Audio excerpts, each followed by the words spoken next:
Good afternoon and welcome to the third event of this year's Children First UNICEF Speaker Series. I'm Barbara Eisenson. I'm a co-chair and series sponsor of this program with fellow board members Barry Landry, where is she? She's not here today, and Susan Littlefield, right here. And we would today first like to especially thank our table sponsors, Beth Floor, Nancy Carabulad, and Northern Trust. So thank you so much for sponsoring. As many of you know, and I recognize a lot of familiar faces in the room, these lunches serve as an educational and informative window into the vast and life-saving work of UNICEF. Inspired by all that I've learned about the mission in this very room over the years, I traveled with UNICEF last fall. With my friend Matthew Bain, we experienced the country of Madagascar through the eyes of UNICEF. Firsthand, we witnessed UNICEF programs that are 1, providing clean water and latrines, 2, building, opening, and sustaining schools, 3, working with villages to operate nutrition centers to combat chronic malnutrition, 4, supporting and facilitating child protection services, and 5, organizing and supplying nationwide immunization programs to keep children alive and healthy. So much of this work is done through partnerships with the government, other NGOs, and of course, the communities themselves. And all of this we saw happening in Madagascar in 10 days. It was truly inspirational. And it's actually mind-boggling to consider that this transformative work is carried out by UNICEF in more than 190 countries by over 11,000 committed professionals every day. It's precisely that commitment and that vision that we're celebrating. We're thrilled to hear from Adam Fifield, who will tell us about his new biography of the UNICEF hero and visionary Jim Grant, head of this incredible international organization from 1980 to 1995. Just last year, we had speakers who shared statistics about the near eradication of polio in the world, thanks to the efforts of many, including Rotary and UNICEF, as well as the significant progress in lowering the incidence of maternal and neonatal tetanus, again, thanks to many, including Kiwanis and UNICEF. And when you read the book that each of you has received today, signed, right? Yeah. You'll see that it's Jim Grant's vision of health for all children that was the catalyst for all of this progress. It's really astonishing. We're very delighted to welcome Adam, a journalist and author whose work has appeared in the New York Times, the Washington Post, the Christian Science Monitor, the Chicago Sun-Times, the Village Voice, Philadelphia Magazine, and the Philadelphia Inquirer, where he was a staff writer. His Inquirer series on the lingering effects of the Khmer Rouge genocide in Philadelphia's Cambodian community won numerous awards and was excerpted in the Poynter Institute's National Best Newspaper Writing Anthology. His memoir, A Blessing Over Ashes, The Remarkable Odyssey of My Unlikely Brother, recounts his relationship with his Cambodian foster brother, Soot, and his brother's search to find a place in this world. This is my next read. Easily available on Amazon. From 2007 to 2013, he served as the Deputy Director of Editorial and Creative Services at the U.S. Fund for UNICEF. He managed editorial operations for the U.S. Fund and oversaw the publication of the Every Child magazine. He participated in UNICEF field visits to Angola, Cambodia, Honduras, and Swaziland.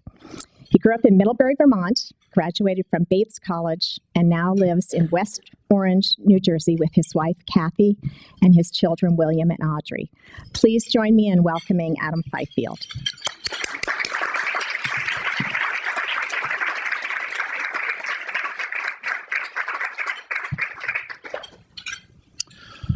All right. Well, thank you, Barbara. That was really, really nice. And I am so thrilled to be here. It's a great honor for me.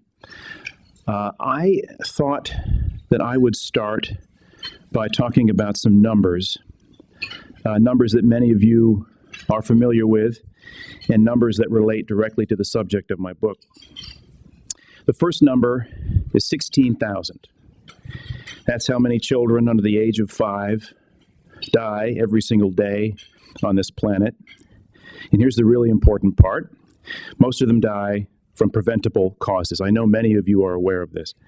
So we're not talking about cancer or complicated terminal illnesses. We're talking about diarrhea, pneumonia, malnutrition, common ailments that generally don't kill children in Boston, New York, in the industrialized world.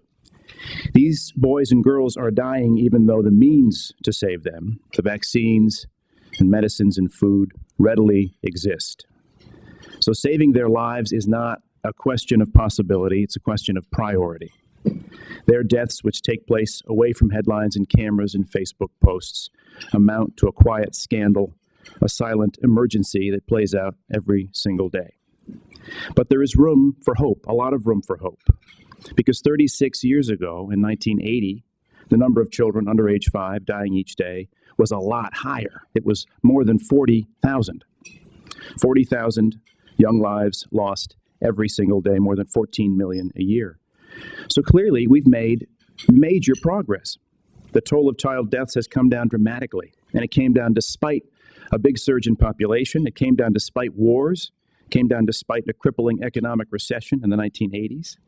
It's one of the greatest and most unknown triumphs in global health. So how did this happen? What caused this huge drop in child deaths? Well, there are likely several factors. Economic progress in some places likely played a role, as did the flowering of democracy, the spread of medical technologies, the rise in school enrollment, and in particular, more girls going to school, undoubtedly helped bring child deaths down. The efforts of UNICEF, of course, and its partners and donors, as well as those of individual governments like Bangladesh and Ethiopia and India, and organizations like the Global Fund to fight AIDS, tuberculosis, and malaria have certainly made a difference. In recent years, UN Secretary General Ban Ki-moon's Every Woman, Every Child program has also spurred investment in child and maternal health. So there are many factors. But there is one factor that stands out. There's one factor that looms above all the others and that has made some of the others possible. And that factor is a man named James Grant. Jim Grant was an American World War II veteran, lawyer, and international aid expert. He became the third head of UNICEF on January 1st, 1980, and led the organization until his death from liver cancer in 1995. Some people feel that Jim Grant was the most effective leader in the UN's entire history, not just UNICEF, the entire UN, that he harnessed the potential of the world body unlike anyone else before or since. And even more importantly than that, he was, without question, the greatest advocate for children the world has ever seen. He put children on the map. He put the needs of children on the world stage. And he made children the integrating catalyst for global health and international development. It's hard to name anyone who has done more to advance the cause of children than James Grant. In 1982, he launched what he called the Child Survival and Development Revolution, a global movement that saved the lives of an estimated 25 million children during his tenure at UNICEF and many millions more after his death.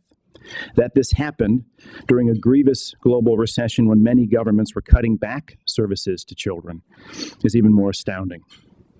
Saving lives was an important outcome, of course, but even more important was a radically changed set of expectations. A cloak of fatalism had clung to the issue of child mortality. Many people had believed that the mass deaths of children were simply inevitable. There's nothing we can do about it.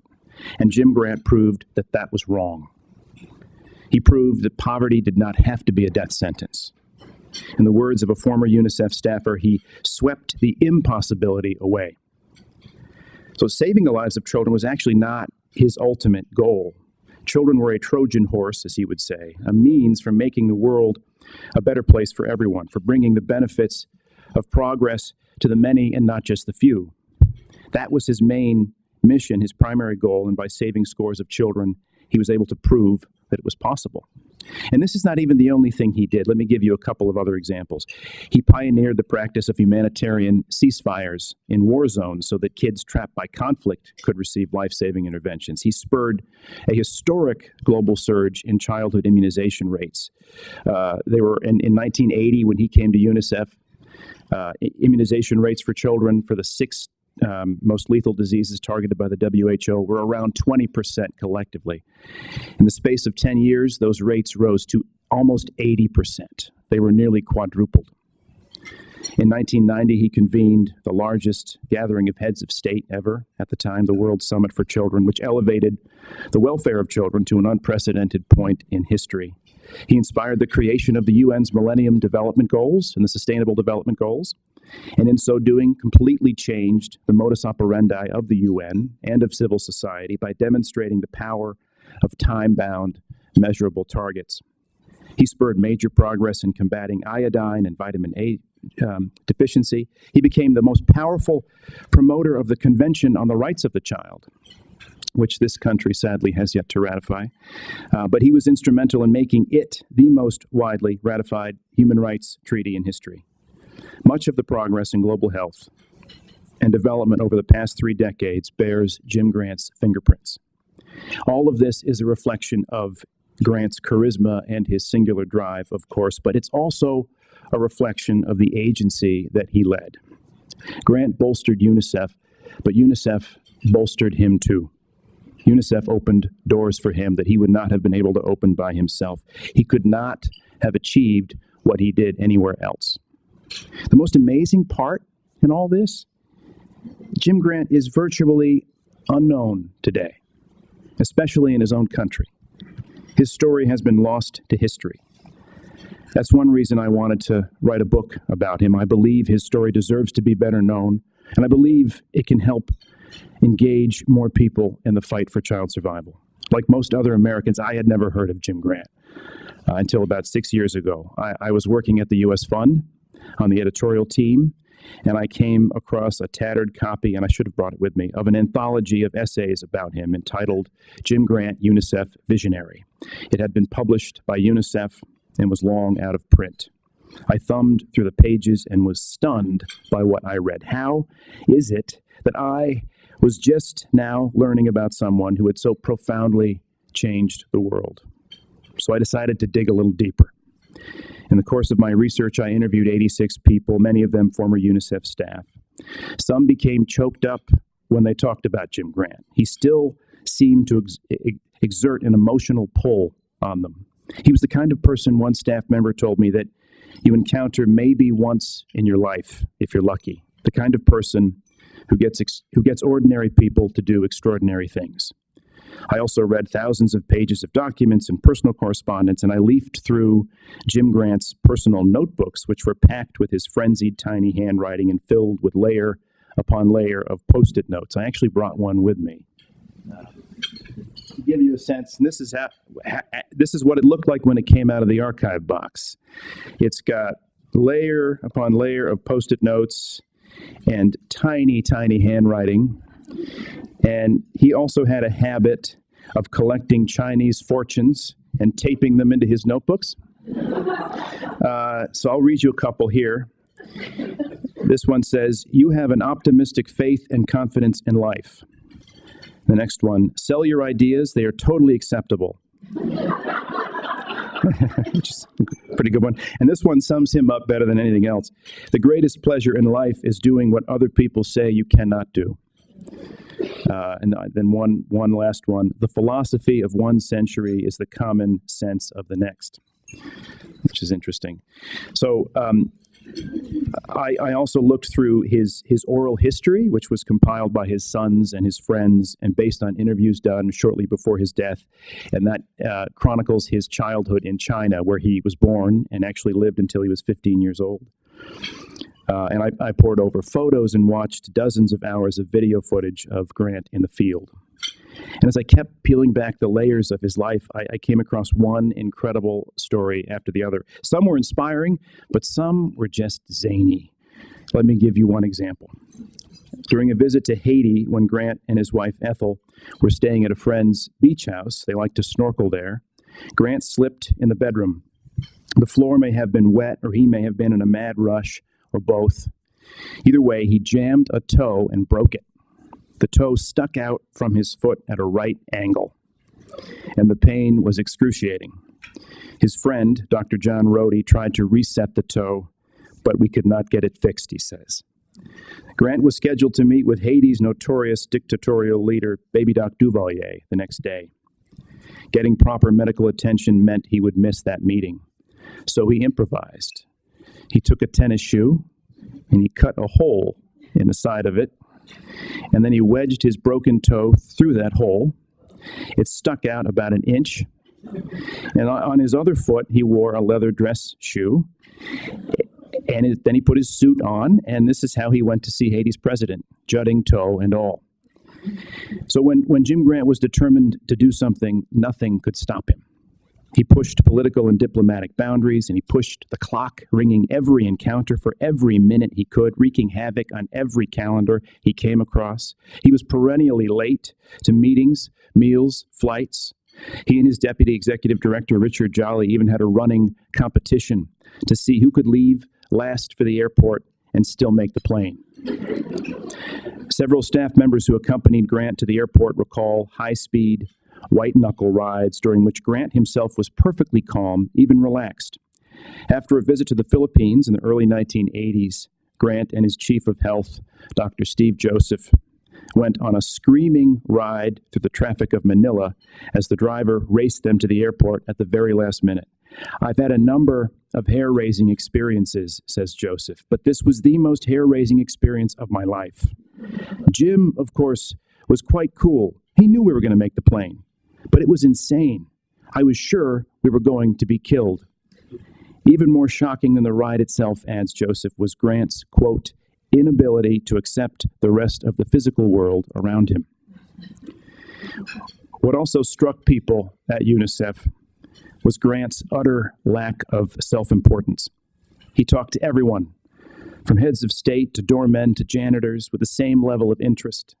He didn't care about fancy restaurants. Many days his lunch was a peanut butter and jelly sandwich and celery sticks.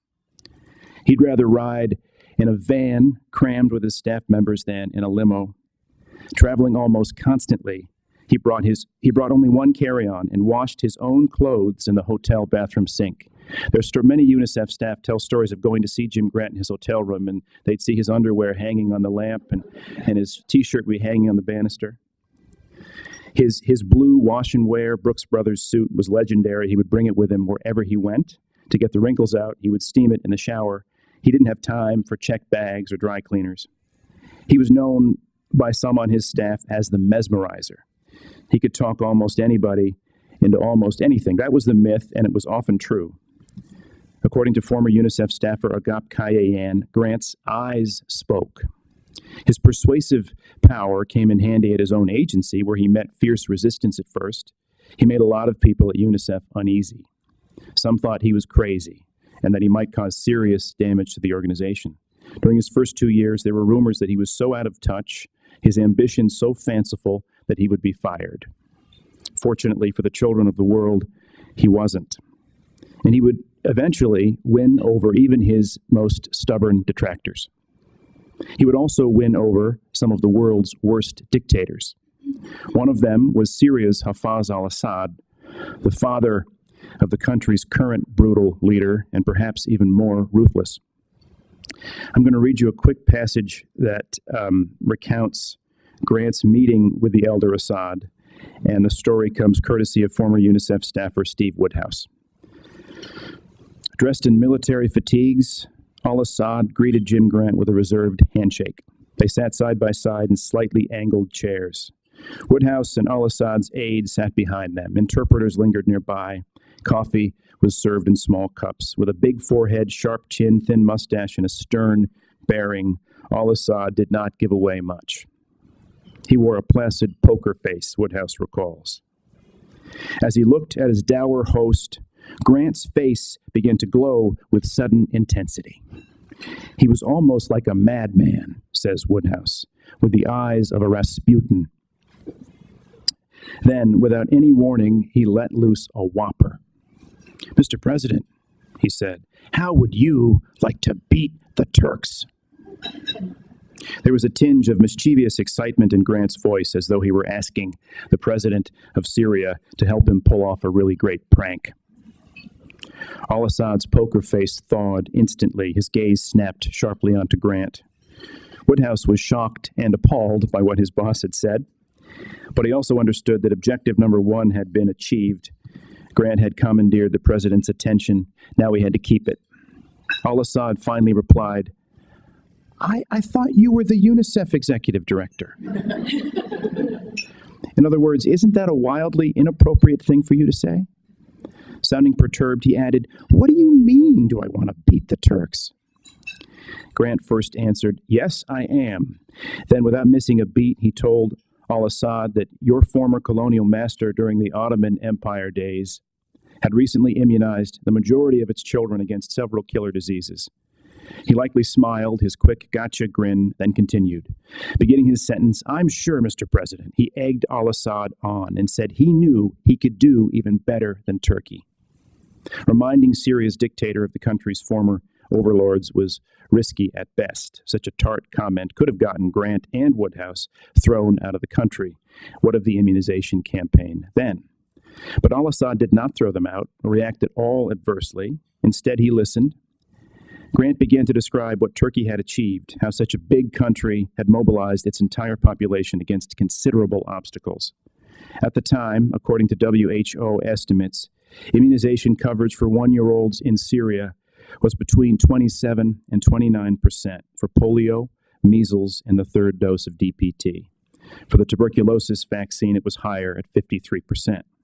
As many as tens of thousands of young lives were lost every year simply because most Syrian kids were not immunized. Earlier, Woodhouse had asked Grant why he was focusing so many of UNICEF's resources on immunization.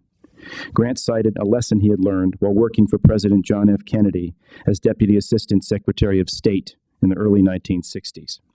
What Kennedy had taught him, he said, was not to hit complex problems head on. Instead, envision the problem as a wall of bricks. Try to identify a few bricks, Grant had said. If you take them out, the wall will collapse by itself. I see immunization as one of those bricks. Immunize a country's kids, and the wall of ill health, early death, misery, and lack of services will start to crumble. As al-Assad soaked up Grant's story, the UNICEF leader laid on a little flattery and began to drop a few more crumbs to entice him farther down the path. I know you can beat the Turks, he said. I know you're a strong president. Once you decide to do something, it will get done. You are in charge of your government in a big way. I'm convinced you can mobilize the country. Woodhouse realized that al-Assad was beginning to grasp how all of this could advance his own position. The president could immediately see there would be some political benefit for Hafez al-Assad, recalls Woodhouse, if he could show the Syrian people he had the power to do good for the majority and at the same time beat the old colonial powers, the Ottoman Empire. The president was sold. Tell me more, Mr. Grant. What do I need to do? I'm going to skip ahead here just a bit. Within the next 3 months, Syria launched an immunization campaign. UNICEF provided vaccines, equipment, coordination, training, and other assistance. After all the results were tallied, Syria's immunization coverage had doubled and in some cases nearly tripled in the space of just 1 year. Polio coverage for 1-year-olds jumped from 29% to 86%. DPT-3 shot from 29% to 86%. Measles rose from 27% to 64%, and the tuberculosis vaccine went from 53% to 98%.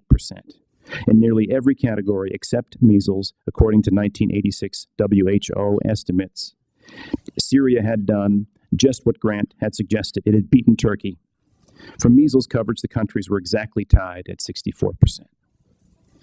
Woodhouse was blown away by Grant's ability to persuade a military dictator to do something good for children.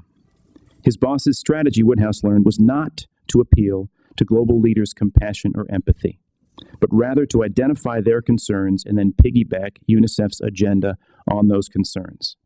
The tactic was employed all over the globe, with miserable despots and enlightened statesmen government generals, rebel commanders, democratically elected presidents, and calcified monarchs, with whoever held the levers of power. Jim Grant came to these meetings armed with plenty of props, growth charts, polio droppers, oral rehydration salts, but also often with more knowledge about the country's children than the leaders themselves possessed. All right, that's the end of that passage. I'm just going to make a few more points and then we can take questions. So Grant's dazzling triumphs were each the result of a collective effort, of course. A grand alliance, as he called it, including UNICEF staff members, volunteers, government immunizers, parents, teachers, students, community leaders, religious figures, doctors, midwives, nurses, NGOs, partner agencies, service organizations, labor unions, and donors, of course, rallied to make the child survival revolution a reality. It was a global movement involving millions of people. Jim Grant claimed, and I think he was right, that it was the largest peacetime mobilization in human history. But would any of it have happened without him? Anyone who worked at UNICEF at the time knows the answer. So why is Jim Grant's story so little known? I don't know for sure, but I have a couple of theories. Maybe it's a reflection of the population that he and UNICEF and their partners set out to help. Mostly non-white children from Africa, Asia, Latin America, and the Middle East. Maybe it's partly due to Grant's lack of self-importance and his penchant for liberally sharing credit with others. Maybe it stems from the paralyzing cynicism that envelops the UN and international development. We hear a lot more about the bad news stories than we do the good news ones. And there are a lot of good news ones. Maybe it's partly because of the media's utter failure to recognize Jim Grant's significance. His death registered a few faint blips on the American media's radar.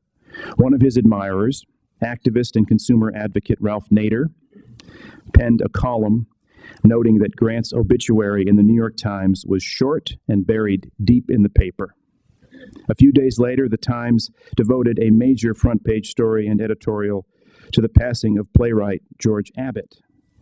Abbott's obituary was 2,427 words long. Grant's was 497 words. Wrote Nader, "The message from the New York Times in late January was, if you wish to be commemorated for a productive life, be a famous writer, producer, and director of plays, and not the person who is most responsible for saving the lives of 3 million children in the world every year."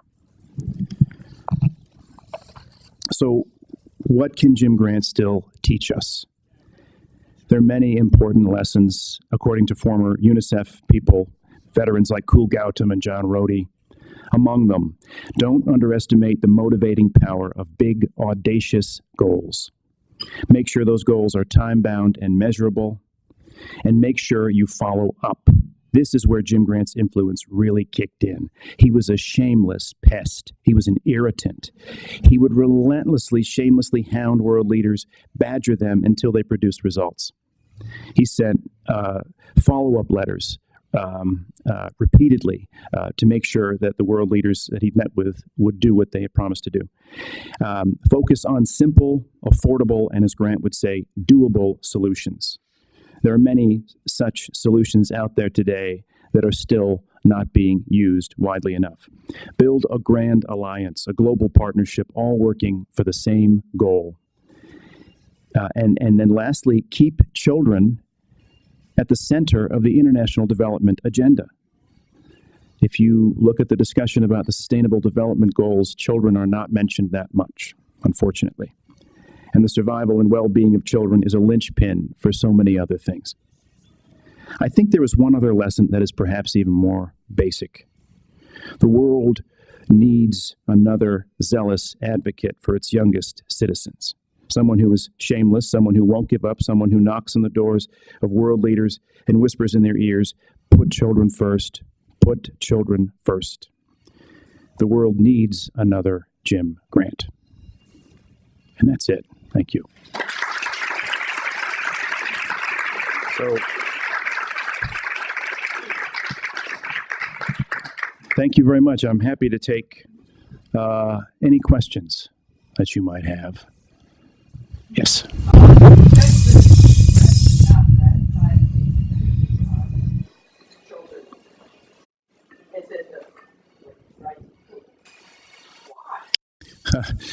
That's an excellent question. As far as I understand it, the United States is now the sole country to not have ratified the Convention on the Rights of the Child. It's pretty embarrassing. From what I can gather, there was some opposition to the convention. And the Convention on the Rights of the Child is, if you read it, there are 54 articles. It's extremely basic. It protects children from abuse and exploitation, child labor. It's very basic. There's nothing in there that should send off alarm bell, as far as I'm concerned, for anyone. I mean, Brian and people at the U.S. Fund can tell you the same thing. It's a very basic and critical treaty.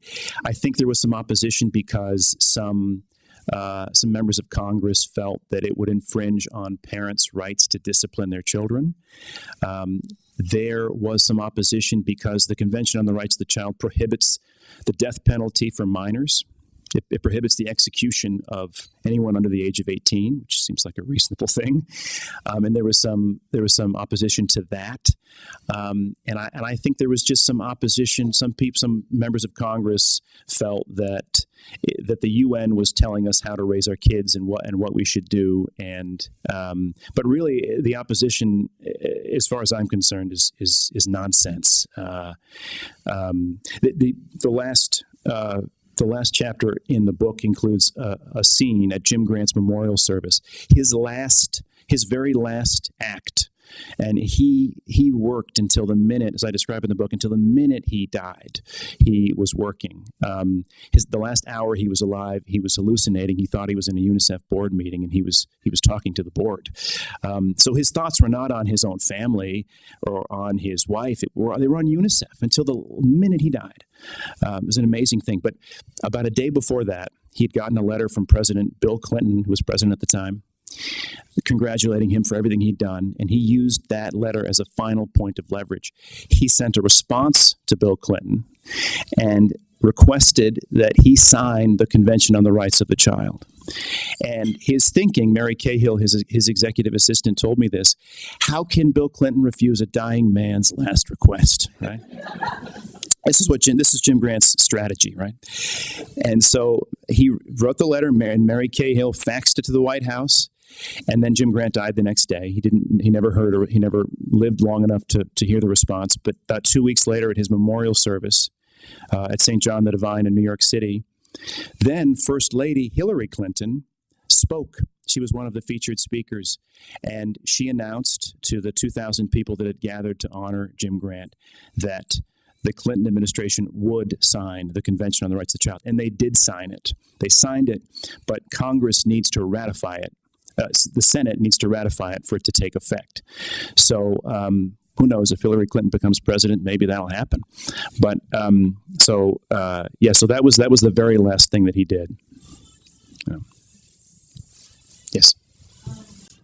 Leaders of nonprofit organizations now have to do a lot of fundraising, and I was just wondering how Jim Grant balanced fundraising and things like who's incredibly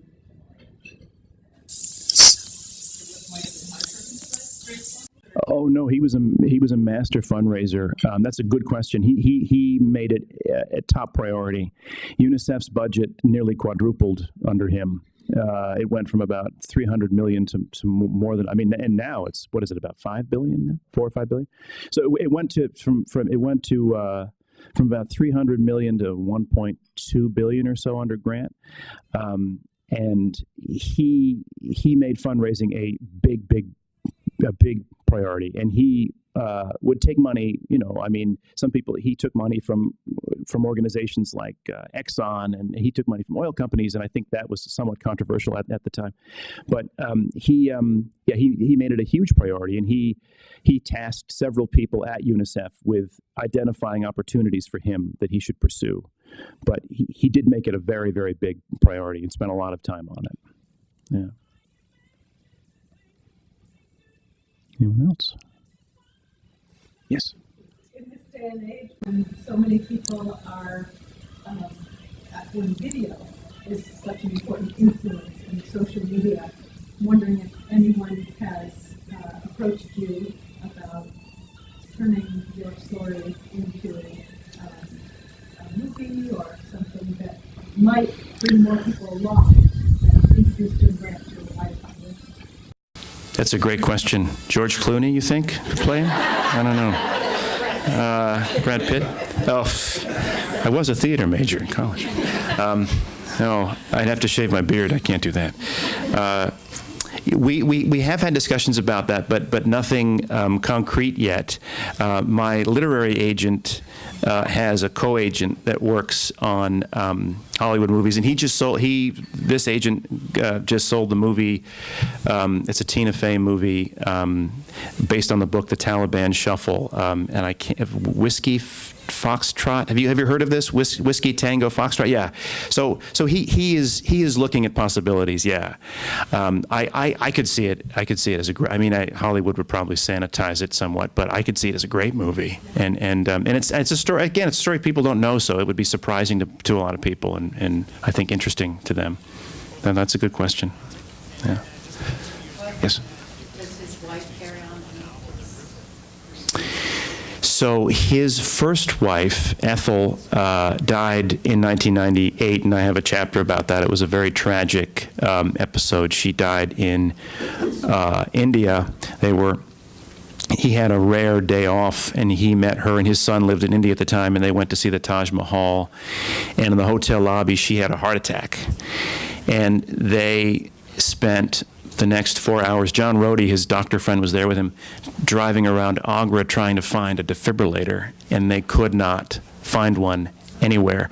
They got to a university hospital, and they finally did find a defibrillator. I'm wrong, but when John Rhodey went to use it on her, he saw that the paddles had been severed from the cords. It was like a cruel joke.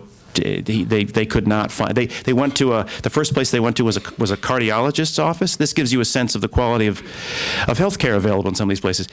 And they went in, and John Rhodey said it was one bare light bulb hanging from the ceiling, a table, and the doctor came out and said, "Here's my defibrillator," and he gave John Rhodey a radio. And he said, Are you kidding me? So they wheeled her out, and they took her to the university hospital, and they still could not find. So I think the main point there is that she died for the same reason a lot of people in developing countries die. They just don't have access to the health care that should exist. But so she died in 1998. 88, I'm sorry, right, 88, forgive me. She died in 1988, and then in about a year and a half later, he remarried a woman named Ellen Young, who'd been a friend of his wife's, a college friend of his wife's. She was a photographer, and she would go on a lot of trips with him. But she died about 3 years ago. And so he doesn't, his sons though, he had 3 sons. One of his sons died tragically young at the age of 50 of a stroke, but his 2 surviving sons, one of them works in development. He works for a development organization that does a lot of work in Nigeria, and they are both very involved. Yeah. Yes, sir. So, I guess the question that I have is really, I'm excited to dig in and read this book. One of the challenges I see in international development is a narrative of heroes, right? That there's that one singular person who does it all. And the truth is, as we all know, with an organization like UNICEF, it's about the team and the communities. Absolutely. And together. What do you think that Jim Grant would think about the way others perceived him, and really about the value of humility? Was he humble? He was very humble, and yeah. How did that affect how he carried out his work? Well, he had an almost, Peter Adamson said, an almost unnatural lack of ego. I mean, he just, there's a story, one of his colleagues has a story about traveling with him in, I can't remember where they were, in the Middle East somewhere, and this man had really hurt his back, and he couldn't carry his own bags, and they were coming out of the airport, and wherever they were, it apparently would look bad if the head of UNICEF were carrying someone else's bags. But Jim Grant said, "Oh, come on!" and he picked up all his bags and carried his bags right out for him. So he didn't have any other UNICEF staff will tell you that when other UN leaders would arrive at an airport, they would have this entourage with them of like 5 or 6 people, and carrying all their bags and attending. And with Jim Grant, it was just him by himself. So sometimes he would have John Rhodey travel with him, but he always carried his own bags. He sometimes carried other people's bags. So he was very humble that way. And people told me that if you got into the elevator with him, he would start drilling you with questions about your life and your kids. And then 8 months later, if you got into the elevator with him again, he would follow up. How's Sammy's soccer? He would remember everything, which I can't do that at all. So I don't know how he did that.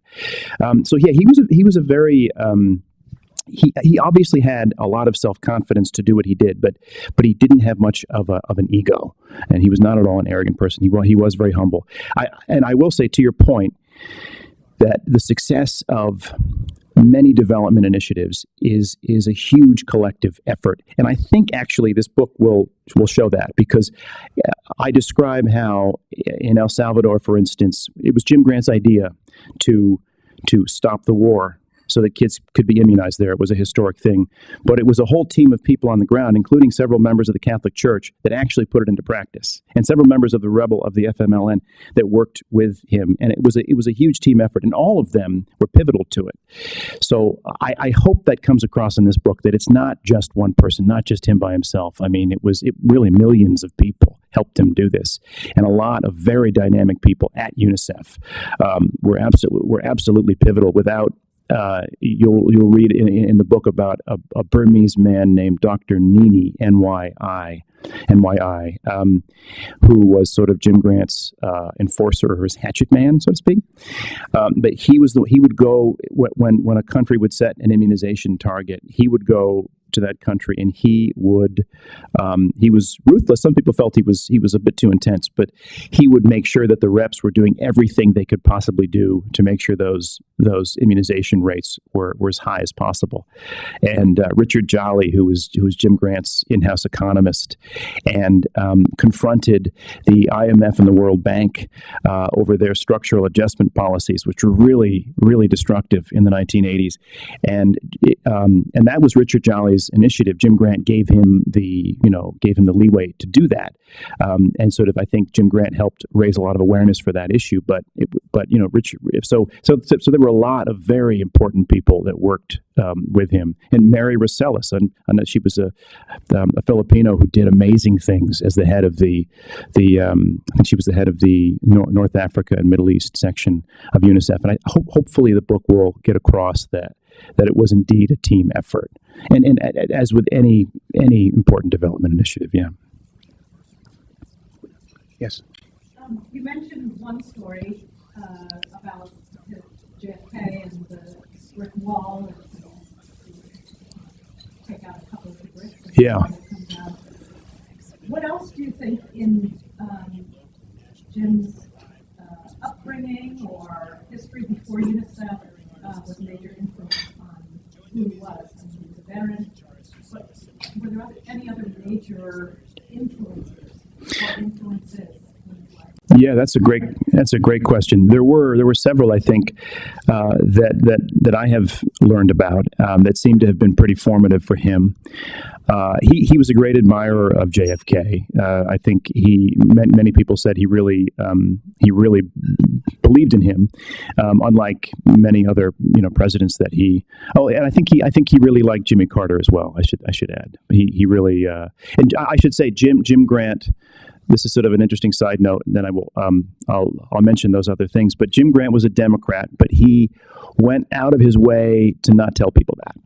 And he really was a bipartisan. I mean, he believed that child survival, if there is ever an issue that you could reach across the aisle on, it's child survival. It's the ultimate bipartisan issue. So he went out of his way to not talk about politics. But so when he was in the Army during World War II. He was a lieutenant and he became a captain. And when he first started serving in the Army, he was on a freighter that crossed the Atlantic and the Mediterranean, and they had to cross India, and they ended up in Calcutta for about a week before they went into Burma to try and repel the Japanese forces there. And it was in Calcutta that he witnessed the tail end of the Great Bengal Famine. I don't know if anyone here knows about that, but it was a horrible, sort of, again, forgotten episode of history. As many as 3 million people died. And the most tragic and sort of outrageous aspect of it was that there was plenty of food. There were warehouses full of grain and lentils that were padlocked and under British guard, and the British Raj simply didn't distribute the food. So Jim Grant actually witnessed this in his oral history. He talks about this, and he and I interviewed UNICEF staff members who remember him talking about it and about how he witnessed people begging for just the water that you use to cook rice, thinking that that water would have some nutritional value. And so he said he's mentioned that several times as being an extremely formative experience, that you see these people, he saw people on the street dying and no effort was made to help them. And the food was right there. So if people are dying and we have the means to help them, we have to do it. And so I think that was a very formative experience. And then also his father, Jim Grant's father, John Black Grant, hugely influential person in his own right. He inspired the creation of the barefoot doctor movement in China. He was a public health doctor in China. And there's an anecdote I think I have in chapter 3. Jim Grant's grandfather had actually moved to China to be a Baptist missionary there, and that's why his father lived there. And he was also a doctor, and he ran a health clinic in a remote part of the country. And if I'm remembering, the quote is in the book, but he said that he was trying to tell telling Jim's father, and this story was passed down to Jim, why preventive medicine is so important. Because if you treat these diseases, they just keep happening. And he said, in a rural area, the number of people coming in with diseases, it's like trying to mop the floor up while the tap is still on. And what you've got to do is turn the tap off. And he mentioned that several times, turning off the tap. And so immunization campaigns, oral rehydration salts, preventive health measures that stop the diseases before they even get a chance to strike. So I think that those two things were particularly influential on him. Yeah. Yes. Was there any evidence that father, after this immunization process, that it changed his behavior in any way? That's a good. Did the immunization campaign change Hafez al-Assad's behavior and policies? I don't know. That's a good question. I believe that you can look at there's a great link on the World Health Organization website where you can look at immunization coverage by year, by country, and it tells the story. And these are not UNICEF stats; these are WHO stats. So they back up everything UNICEF says. In 1980, you see they were between 10 and 20%, and then there's just this surge where it goes up to 80%. And in Syria, that happened in 1986, and I think it went down briefly, but then it went back up again. So I do know that they continued. I don't know I assume the immunization coverage in Syria now has got to be miserable at the moment, but that for a long while they did continue doing the immunization campaigns once they started.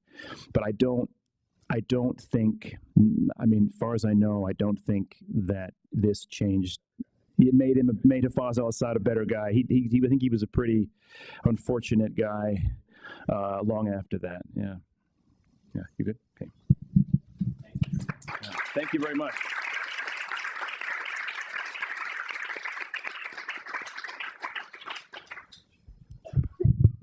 It's like a parade of bearded men coming up here. Sorry. My name is Matthew Bain, and I'm the Managing Director of the U.S. Fund for UNICEF New England Regional Office. I want to thank Adam for being with us here today, and for writing such a wonderful book about Jim Grant. Jim Grant within the U.S. Fund and UNICEF is, really a legendary figure, but it's amazing to me how little I knew about him. You think you know something, and you really don't until you start reading these stories. So it's amazing. Thank you for making that available to us. I learned last night we had a small event with Adam, with some of our board alumni.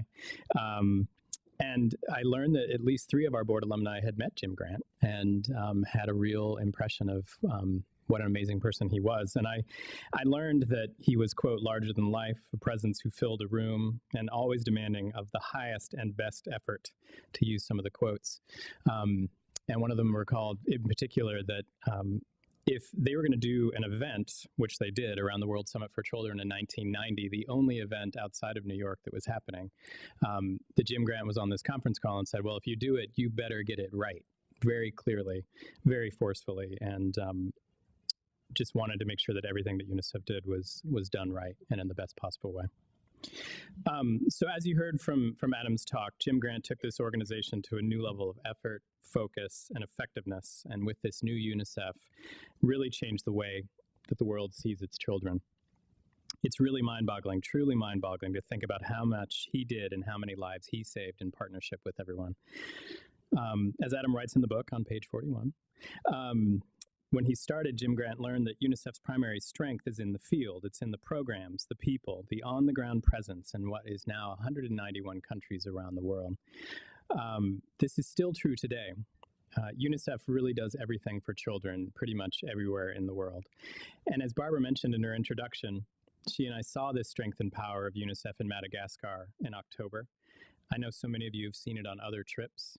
I know you see it on the news when there are world disasters and crises. And I know that a lot of us have learned about that here in this very room. Thanks to Jim Grant, UNICEF is always looking for ways to do things better, more efficiently, with greater impact, from the grassroots to the halls of power, all in the mission to save and improve the lives of the world's children. I hope you feel a bit of that power and purpose after today's talk, and I hope that you'll join us in this effort to make the world a better place for children. Shifting gears, we have a very busy spring coming up, and I wanted to let you know about some of these opportunities that are happening. UNICEF Kid Power is going to be back in the Boston Public Schools starting on March 7th. We are thrilled. We're going from 4,200 kids to 11,000 kids. There is some terror involved in that, but we're very excited. And we're going to have some opportunities to see the kids in action in March. And when we have those dates set, we will let you know. Many of you know that Team UNICEF will be running the marathon again this year, thanks to John Hancock and their support. And our 26 runners, we have 26 runners this year, including our committee members, Annie Halverson, Kate Brezius, and Marcel Quiroga, as well as our board chair, Kaya, would be very grateful for your support, cheering and otherwise. On